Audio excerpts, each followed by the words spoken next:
tapat, matatag at maaasahan balitang tama at totoo lamang dito sa Pilipinas Network. Magandang araw sa ating mga kababayan sa Pilipinas at sa buong mundo. Huwag kalimutang pusuan ang video, sumubaybay at pindutin ang patingaw upang lagi kayong updated sa balita. Simulan na natin. Isang mainit na balita mula sa gitnang silangan. Sa kabila ng mga serye ng anunsyo ng tigil putukan sa Gaza, Lebanon at Iran, lalo pang sumiklab ang marahas na labanan sa rehiyon. Ang mga kasunduang ipinagmalaki sa buong mundo ay tila nawawalan na ng saysay habang patuloy na dumarami ang bilang ng mga nasasawi. Sa ulat na ito, hihimayin natin ang katotohanan sa likod ng mga hungkag na pangakong kapayapaan na lalong nagpahirap sa milyon-milyong sibilyan doon. Sa mga nakalipas na linggo, mas pinalawak pa ng tropang Israel ang kanilang kontrol sa teritoryo ng Gaza. Kasabay nito, napatay nila ang dalawang nangungunang lider ng militanteng Hamas, pati na rin ang mahigit 10 iba pang individual sa mga serye ng pag-atake. Ang hakbang na ito ay nagdulot ng higit na tensyon at nagpapatunay na walang balak umatras ang magkabilang panig kahit pa may umiiral na kasunduan sa pansamantalang kapayapaan. Samantala sa Lebanon, naging marahas din ang sagupaan ng sakupin ng mga sundalong Israeli ang isang makasaysayang kastilyo ng nagdaang krusada. Ito ang itinuturing na pinakamalalim na pagpasok ng Israel sa bansa sa loob ng 26 na taon. Bilang tugon, walang humpay na nagpakawala ng mga raket ang Hezbollah patungo sa hilagang bahagi ng Israel na nagdulot ng malawakang takot at pinsala sa mga residente. Ang madugong labanan sa Lebanon ay nagpapatuloy pa rin kahit kamakailan lamang ay inihayag ni Pangulong Donald Trump ng Estados Unidos na sumang-ayon muli ang magkabilang panig na bawasan ang tensyon. Ngunit ang realidad sa lapangan ay kabaliktaran ng mga salita sa diplomatikong talakayan. Ang bawat panig ay patuloy na nag-aakusahan habang ang mga bala at bomba ay patuloy na bumabagsak sa mga pamayanan ng mga sibilyan. Hindi rin nagpapahuli ang tensyon sa pagitan ng Estados Unidos at Iran na direktang nagpalitan ng putok nitong Lunes. Habang sinusubukan ng dalawang bansa na maabot ang isang mas permanenteng kasunduan, patuloy ang pag-atake sa isa't isa. Kinokontrol ng Iran ang Strait of Hormuz na nagdudulot ng krisis sa langis sa buong mundo, habang hinigpitan naman ng Amerika ang kanilang blockade sa mga daungan ng Iran. Sa kabila ng walang humpay na karahasan, wala sa mga naglalaban ng panig ang opisyal na umalis sa kasunduan ng tigil putukan. Gayunpaman, ang salitang ceasefire ay mabilis na nawawala ng kahulugan at nagiging isang formalidad na lamang sa papel. Habang ang mga diplomatiko ay nagpupulong sa mga mararangyang silid, ang mga ordinaryong mamamayan naman sa gitnang silangan ay patuloy na namumuhay sa ilalim ng banta ng kamatayan. Balikan natin ang sitwasyon sa Gaza. Ipinagmalaki ni Trump ang kasunduan noong Oktubre bilang isang malaining tagumpay sa patakarang panlabas na maaaring maghatid ng kapayapaan. Bagaman natapos nito ang 2 taon ng matinding labanan at nagbigay daan sa pagpapalaya ng mga natitirang bihag mula sa pag-atake ng Hamas noong Oktubre 7, 2023, wala nang iba pang makabuluhang pag-unlad na naganap pagkatapos. Sa kasalukuyan, tumatanggi pa ring isuko ng Hamas ang kanilang mga sandata habang ang mga sundalo ng Israel ay patuloy na sumusulong sa halip na umalis sa mga nasakop na lugar. Ang ipinangakong pandaigdigang puwersa na magpapanatili ng katatagan ay hindi pa rin dumarating. Dagdag pa rito, ang bagong pamahalaang Palestinian ay nananatiling nakabitin at ang muling pagtatayo ng mga nawasak na infrastruktura ay hindi pa nasisimulan. Dahil sa kawalan ng pag-unlad na ito, daan-daang libong mga Palestinian ang nananatiling nagdurusa sa mga maruruming kampo ng tolda. Sila ay nagtitiis sa mabahong amoy ng dumi at sa peste ng mga daga habang patuloy na nabubuhay sa takot laban sa mga pag-atake ng himpapawid mula sa Israel.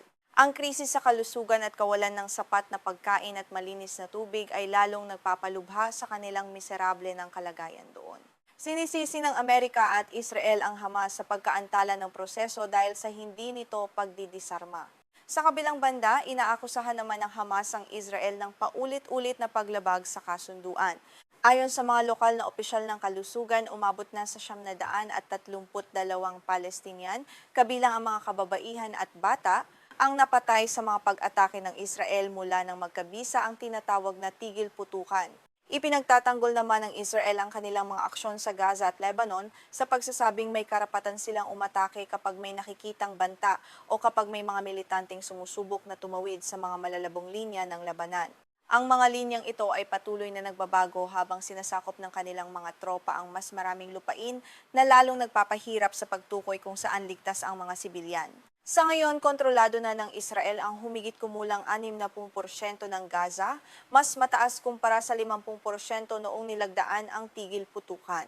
Inihayag kamakailan ni Prime Minister Benjamin Netanyahu na plano nilang kontrolin ang 70% nito. Gayunpaman, sinabi ni US Secretary of State Marco Rubio na ang pahayag na ito ay hindi sumasalamin sa plano ng Washington para sa pagtatapos ng labanan. Dumako naman tayo sa Southern Lebanon kung saan ang kasunduan sa tigil putukan noong Abril ay tila walang naging epekto sa labanan ng Israel at ng Hezbollah na sinusuportahan ng Iran. Patuloy ang palitan ng putok ng dalawang panig habang pinalalawak ng Israel ang kanilang pananakop sa teritoryo ng Lebanon. Ang pag-asang matatapos ang gulo ay unti-unting naglalaho habang dumarami ang mga namamatay sa magkabilang panig. Nitong nakaraang katapusan ng linggo, itinaas ng mga sundalong Israeli ang kanilang watawat sa Beaufort Castle. Ito ang itinuturing na pinakamalalim na pagpasok ng Israel sa Timog Lebanon mula nang matapos ang kanilang pananakop noong taong 2000. Bilang ganti, naglunsad ang Hezbollah ng mas malalalim na pag-atake gamit ang mga rocket patungo sa hilagang Israel na nagpapakita na hindi sila basta-basta susuko sa laban. Bago pa man ang kasunduan noong Abril, patuloy na ang pag-atake ng Israel kahit matapos ang naunang tigil putukan noong simula ng taon. Hindi gumanti ang Hezbollah hanggang sa salakayin ng Estados Unidos at Israel ang Iran noong Pebrero 28 na nagpasimula ng mas malawak na digmaan. Bagaman hindi opisyal na sumang-ayon ang Hezbollah sa kasunduan, sinabi nilang susunod sila kung hihinto ang Israel sa pag-atake. Mariing paninindigan ng Israel na magpapatuloy sila sa pakikipaglaban hanggang sa tuluyang mawala ang banta ng mga rocket at drone sa kanilang mga komunidad sa Hilaga.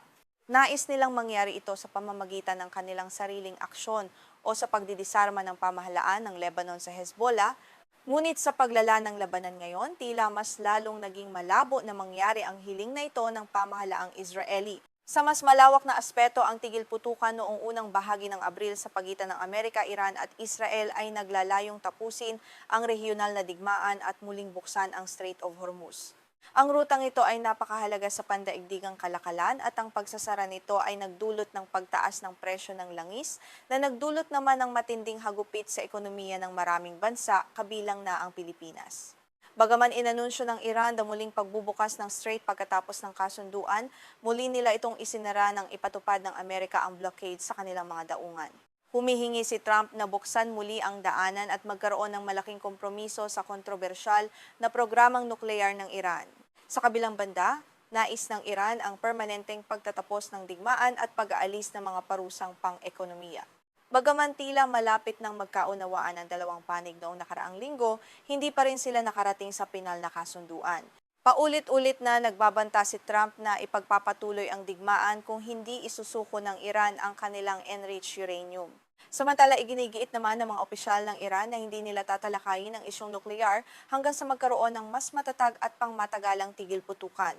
Nitong Lunes, binomba ng Amerika ang mga radar at drone sites sa Iran matapos mabaril ng Tehran ang isang drone ng US. Ganti naman ng Iran ang pag-target sa mga sundalong Amerikano sa Kuwait gamit ang mga misal na binaril naman ng Amerika. Dito nagtatapos ang ating ulat. Manatiling nakatutok para sa mga susunod na kaganapan sa buong mundo. Ako si Juan de la Cruz, mag-ulat para sa inyo. Magandang gabi at mag-ingat po kayo.